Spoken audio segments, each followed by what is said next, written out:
Hi there, and welcome to Trade 101 with HazardCo. You're probably watching this video because you're either working for a builder site that's using HazardCo as their health and safety system, you're a trade member wanting to get the most out of your app, or you're possibly looking at becoming a member and understanding what you can do with the HazardCo app. Either way, welcome and let's get into it. So the first things you're going to need are your mobile phone and access to the HazardCo app, which is free for you to download from the Apple App Store and the Google Play Store. Once you've downloaded your app onto your device, this is what it will look like, as you can see on my screen here. And basically you will be issued a login.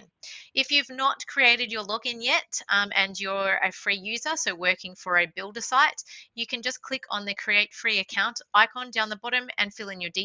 That will issue your login for you. If you're a paid user, you will have gone through this process during your sign up. So using your email and password, you can click the login button and gain access to the app. Once in, you will see the main menu, which allows you to do a number of things. For those who are working on a builder site, the first thing you'll need to do is scan onto the site. You'll notice the QR code on my screen. This would normally be located on a hazard board or scan board at the entry to the site that you're working on. If we click on the scan into site icon at the top of the screen, it'll open up your camera and you'll be able to scan the QR code. Doing this will allow you to induct. So the very first time that you go to this job site, you'll be able to read the site-specific safety plan, understand the hazards, controls, site rules, emergency detail plans, and really get to know what is expected of you from the site. You can do that by clicking the blue link that says View SSSP. You'll also gain a copy of that via email when the builder creates the project, which will look something like this. It'll also give you the option to download the app at that point. So you can read the SSSP and then download the app and get prepared for the job you're about to gain access to. Then we're going to click scan in, and basically it's going to remember your details from your account. Click next. The first question is around your physical and mental health. You need to be able to confirm that you are indeed in the right state of mind and physically able to complete your work, which I am today. Let's click next, and then we are basically going to confirm whether we have read the site-specific safety plan, understood anything on the hazard board, have all my correct PPE, I'm trained and competent to do the works I am completing, and I have a valid white card. As well as confirming I have indeed read that site-specific safety plan. I will issue any swims if I'm conducting any of the high-risk works, and I agree to follow any of the site rules of this site. Clicking next will load that induction through to the principal contractor and bring you to this mini menu where you're able to reread the SSSP if you need to at any point in time, revisit any of the site emergency details, look at any notifications that you might have, and also any documents that this particular builder might have loaded for everyone to view. Then once I click done, you can see the top of my screen is now changed to tell me which site I'm currently signed into, and it unlocks the menu of items for reports that I can submit. Now, the first one that we're going to look at today is probably our most popular, and that is the Safe Work Method Statement, so SWMS.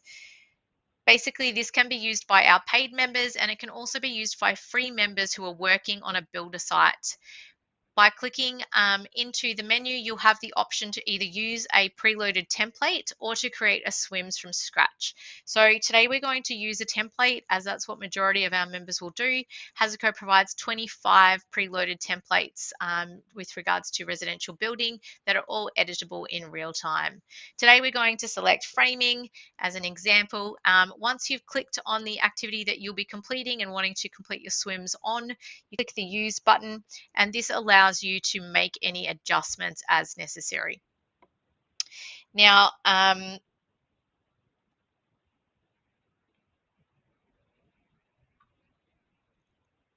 the site address will load for you once you've scanned into site.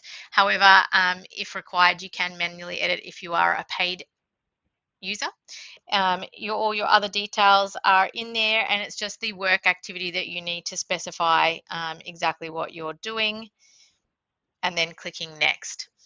You also have the ability to review the high risk works if you want to add anything additional. You will need to add in your hazards and controls, and these are all preloaded from checklists. Basically, you go into the item that you believe will be a hazard for this particular task, click on the item, and then choose any controls that you're going to put in place to reduce the risk with regard to that particular hazard or control. It's quite a simple, quick process. Once you've done this, you can save it to the template so that next time you won't have to do it again. You will also notice that there is an Add Other button, which is for anything that you can't find in the list. You can create your own. And then looking at your equipment, what sort of controls are we going to put in place with the equipment that we're using? So similar type of scenario here. I'm just picking off a couple to show you what it looks like. And all of this content is reviewed by our health and safety advisors and updated regularly with any legislation change to keep you protected. Right, once we've done that, we can scroll back down, double check that we've got the correct PPE in play, and most importantly, read over the work task steps to ensure that these are indeed the steps that you will take to complete this activity. If there's anything that isn't quite right for you today, then you can click on the edit button and make those changes, delete any steps that aren't required, add additional steps, full flexibility to make these swims completely site specific at this time. Clicking next will bring me through to agreeing that I have in fact reviewed the swims and that I am going to complete my works as per the directions of the swims, and then I can sign off on it. Once that's complete, my swims is now done. I'm going to receive an email with my PDF version of a swims. I'll also be able to have access to my swims at all times through my HazardCo app under the My Reports sector, and I can also view it in the hub. So the HazardCo system does come with two parts. If you're a paid member, you'll have access to both sides of the system, the hub, which is your control panel and where all your reports will live, and the app where you do most of your work. I can also click the Add Signatures button, which will allow me to pass my phone to others in my team who need to sign off on this exact swims.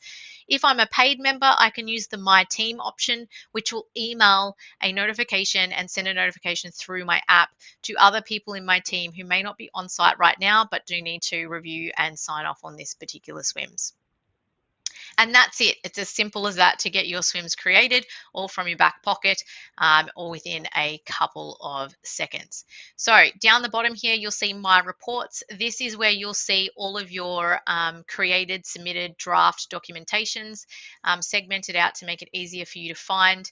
And basically from here in your Submitted tab, you'll be able to view anything that you've previously submitted, make edits to any previous submitted documents and resubmit, send them out for signatures after the fact. So if you've now decided it's been a couple of days and you've got a new team coming on board, you can do that, and basically clicking the three dots there will give you all those options. You can also delete a submitted swims if you feel necessary, in that it's been created by accident or you had to create a new one and no longer need that version. You can clean them up that way. So the rest of the system is really fantastic for, keeping on top of your site safety, and the most important thing, really communicating with others on site and those within your team. So the first thing that we're going to look at outside of swims is your toolbox meeting. Now, traditionally, this might be a physical meeting on site. However, the way that you can use this toolbox function is that you can create meeting content in the app and share it after digitally, so that they don't have to physically be present to hear the information that's important. So you can either type their names in, as in who is attending or who are you going to send the information to, or if you are having a physical meeting, you can click on the take a photo, and that attaches a photo as evidence of who was in attendance today. Clicking the start meeting button will give you some breakdowns into certain headings of general topics that people will discuss at Toolbox meetings.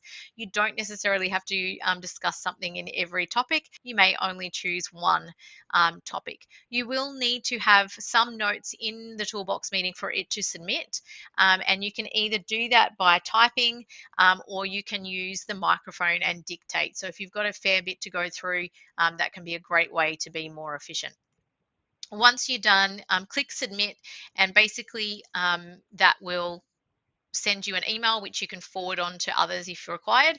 If you're the owner of this site, it will also appear within your project and also in My Reports for you to download and forward on if required or review at a later date. Right, next we're going to look at risk assessment. So risk assessment is generally used for activities that may have some risk but not necessarily high risk enough for you to create a SWIMS. Others will use this as a great way to start the site. So if you're the first person going on site for the day, doing a quick whip around and making sure nothing's changed from the last time that someone was on site, and ensuring that the work environment is, clean, tidy, and free from hazard. Basically, there are 7 questions in here. When I click on one, it asks me a question. If I'm not really sure what the question is asking, I can click the not sure button, and it will bring up a list of items that I can click on. If I click on an item, it's basically letting everyone know that I've selected no to that question.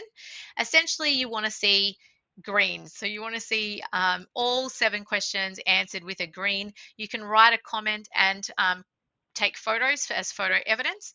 If you do get any reds through here, then that would be an option for stopping work or alerting others to stop work. Once we click submit, again, if you're working on a Project Plus site, so you're a tradie working for a builder, this little disclaimer will come up to say that your report's going to be shared back with them. However, if you're doing work for yourself, you won't see that disclaimer. And that's as simple as the risk assessment gets. Again, that information will be stored over in the My Reports tab in the hub and against a project if one has been created.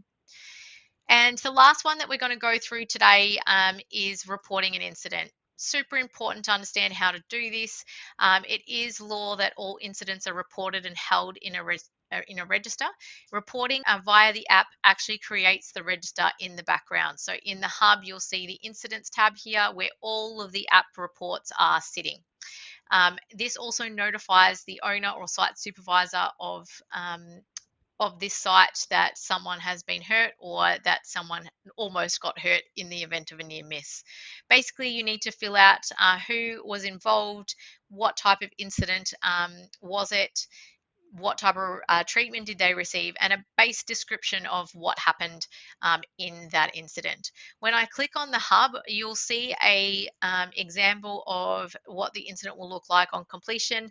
Once you've submitted that incident, you'll receive an email notification to let you know whether you should or shouldn't be in touch with the local regulator to advise on the incident.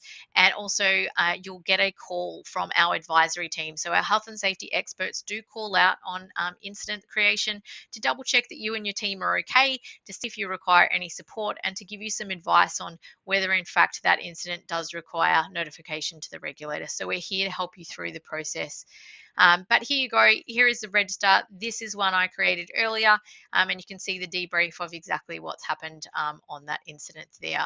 At the end of an incident creation, you'll also get a complete screen, which will give you a link to call the site supervisor if required, and also gives you a link to Safe Work, the national regulating body, for more advice on what to do next. So I won't go through absolutely everything today, guys, but there is lots of other options in here, namely your vehicle checklist, which is a great way to make sure that your vehicles are being maintained and kept safe, and that you have all your emergency equipment on board, so your fire extinguishers and first aids, and they're all being maintained well. The site review, probably one of my favorite items in the app, but don't have time to go through it today, so watch this space. Essentially, the site review is like a quick safety audit. You can whip around sites, see what's doing well, what's not doing well, what are your areas of improvement, and how to communicate that to others you might be working with. Or one of our latest features, tasks, which allows you to assign different activities to other people on your team. It's also a really great way to alert people to hazards by taking photos and making comments and assigning that to someone superior to let them know that there's something that requires your attention. Once you're done on site for the day, you can click back into your scanned in, and down the bottom you'll notice the leave site button. So you can click on leave site, and that's how you'll be scanned out for the day, or you can move on to your next job in the HazardCo app.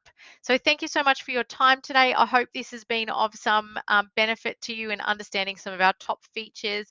Feel free to reach out if you need further assistance. You can call our amazing customer success team on 1-800-954-702 or email us at info@hazardco.com. We look forward to helping you streamline your health and safety. Have a great day.